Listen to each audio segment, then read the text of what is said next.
Taas kay kung standard sa porma pa lang nimo murag di na nimo magampanan ang mga trabaho ma'am kay murag di makakabalo mo trabaho. Ayo.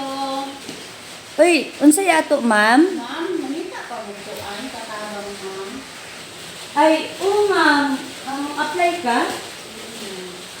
Uy, sa porma pa lang nimo ma'am murag di man nimo magampanan ang trabaho ma'am kay murag di makakabalo mo trabaho. Dili istorya sa ako opisina ma'am. Unsay ngalan nimo ma'am? Ako di ay ma'am si Pete ma'am. Ma'am, naaro ba ko'y qualification kay taas kay kung standard sa porma pa lang nimo murag di na nimo magampanan ang mga trabaho ma'am kay murag di makakabalo mo trabaho. Kabalo ka mo luto ma'am. Dili ka ayo ma'am.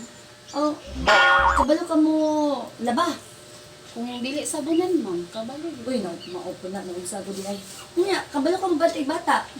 Wala para bago kasuway anak ma'am eh. Uy, ilan na maayo na anak mo trabaho ka nga wala kay experience. Dapat kabalo ka ug unsa imong gi-applyan. Dapat all around ka kabalo ka diri sa tibuok trabahoon sa balay.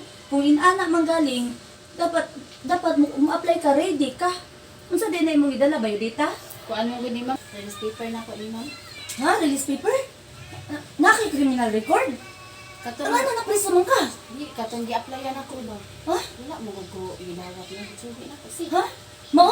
Ay, uma, sugod na ka. Sugod na. Si salamat kay Start ko sa trabaho. Sige, start ko ka. Sana all. Galing ha?